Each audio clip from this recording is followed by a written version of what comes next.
charge. Congresswoman Jasmine Crockett of Texas joins us now. Congresswoman, it's great to have you back on the show. Let's start with this meeting on Monday with Leader Hakeem Jeffries that he announced in the past hour. What do you expect to come out of this meeting with the House Democratic Caucus? I think that we're going to be encouraged to keep our focus on the American people, especially those federal workers right now that really don't know what's going to happen. Right now, it's been so encouraging to see so many of my colleagues that have returned to the district going and visiting with those TSA workers who typically are paid biweekly, and unfortunately, they are not necessarily making a lot of money. So there's a lot of stress.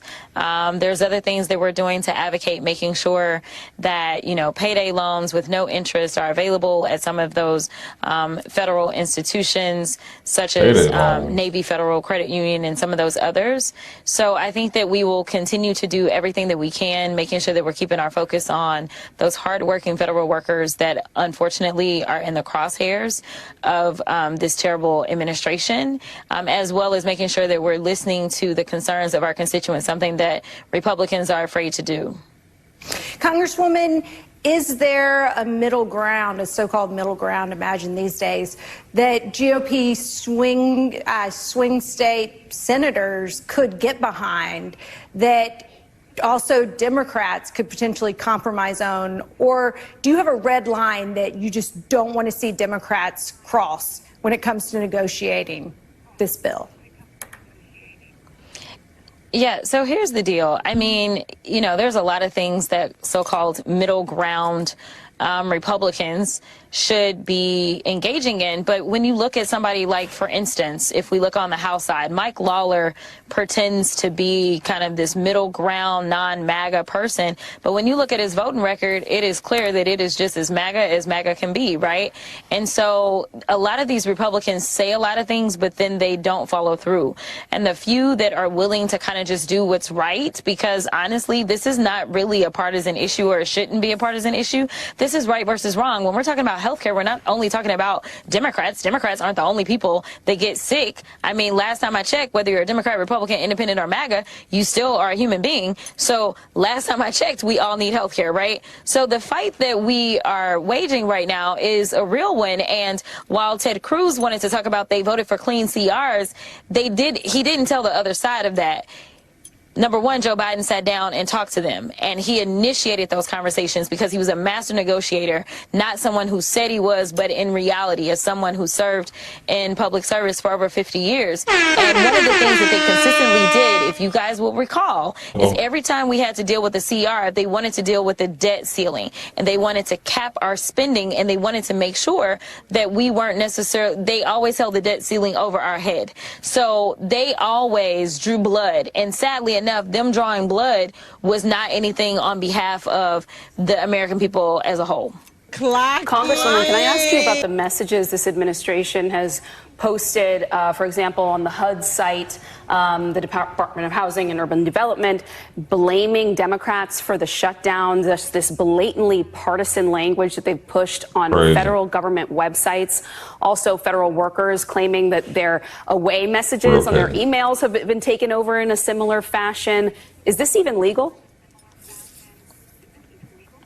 As far as I'm concerned, it's not. It seems like a clear violation of the Hatch Act, but this administration could care less about whether or not they are engaging in legal or illegal actions. You know, this is just who they are. In fact, they have made it clear that they have no respect for the law. They have no respect for any order whatsoever.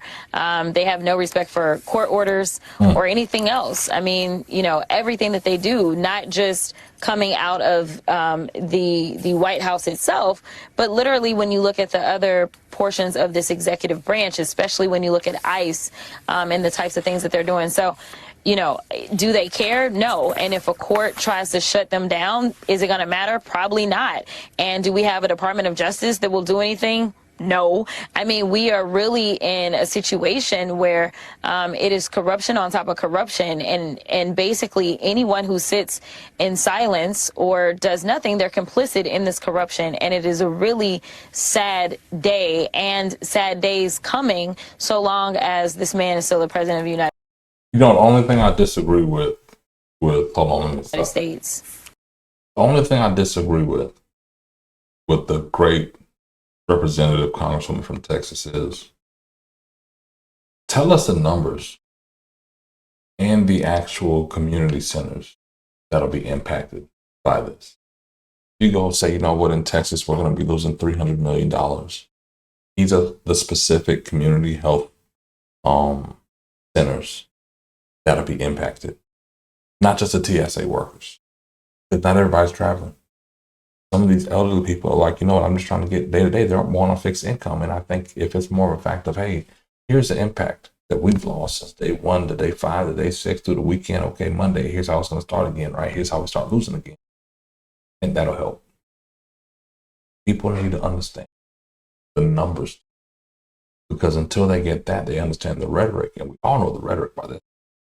I think it's a fact of, realistically, numbers. Because the numbers at least help us. And the impact make people give a shit. Damn.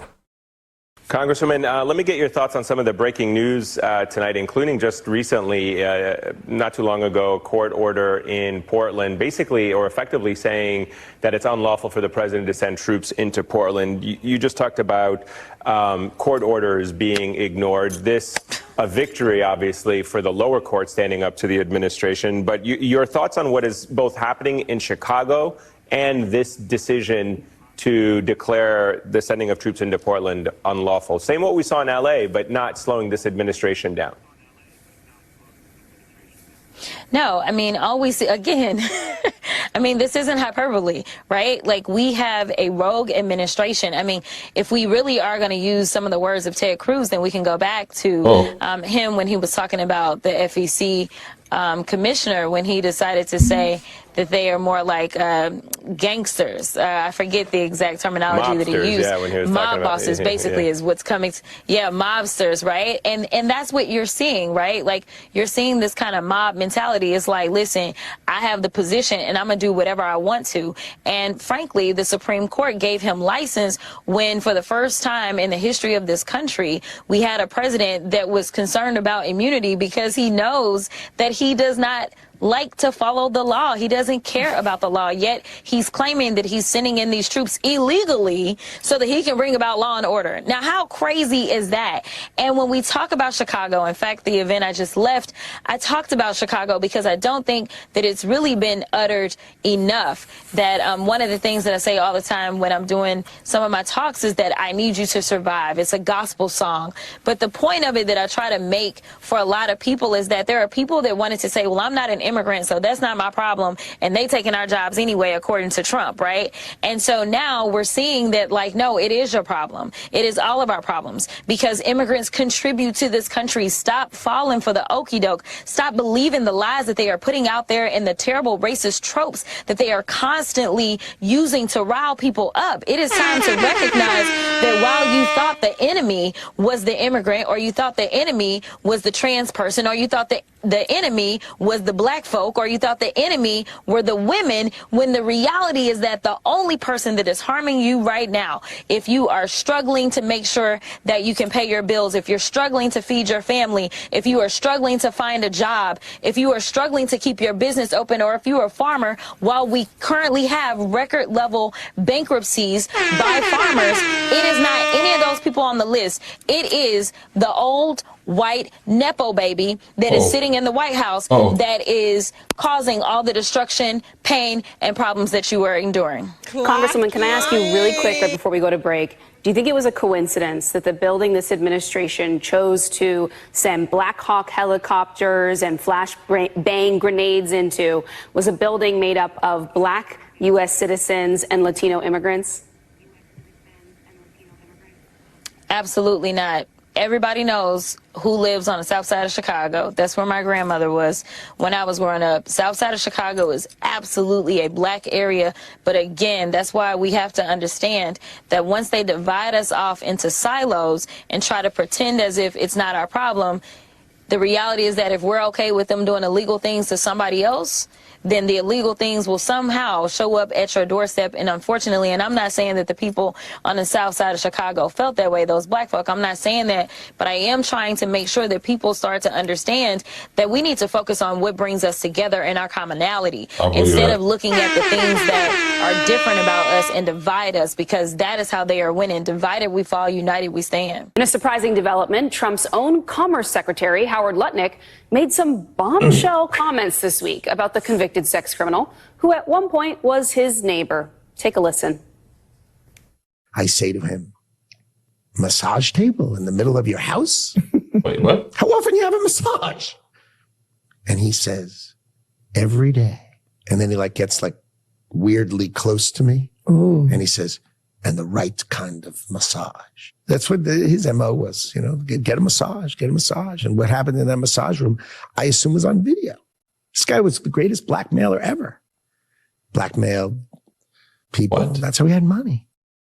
Oh, man. Unsettling. Oh, man. Democratic Congresswoman Jasmine Crockett of Texas. She's still here with us.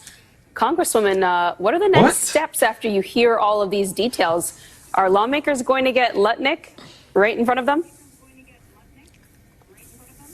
Absolutely, I hope so. And frankly, I wouldn't even want to bring him before the full committee. We get 5 minutes, and typically people take those 5 minutes to kind of put on their show.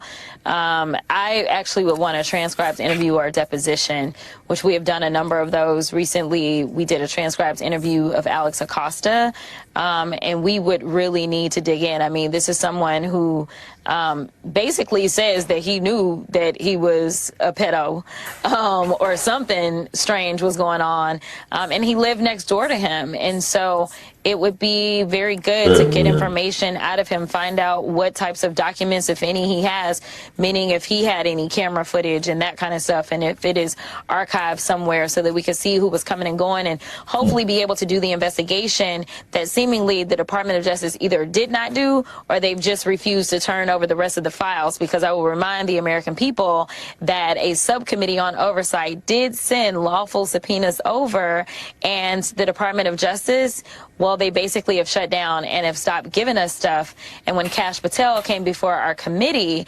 Judiciary Committee, he basically was kind of tiptoeing around it and saying, well, we're only going to give you those things that we can lawfully give you. And it's well, you got a lawful subpoena, honey. So if there is a question about whether or not something should be divulged, then maybe we should go to court. But not you determining what we shouldn't get. That's not how subpoenas work. Hey. Congresswoman, the Wall Street Journal had an investigation that showed how many premier banks and institutions in the United States were willing to do business with Jeffrey Epstein right until the moment he died. What are we going to be able to find out? When are we going to be able to find out more about Jeffrey Epstein's financial dealings and who was ensnared? I know that Senator Ron Wyden has really been pursuing this, but what does oversight have going here?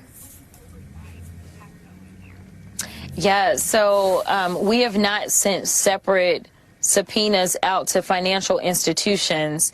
Something that we discussed with some of our members that are on oversight as well as financial services was actually widening the scope of this to the extent that we would then have financial services be the ones to send out subpoenas to Treasury, and kind of starting there. And so the idea is follow the money.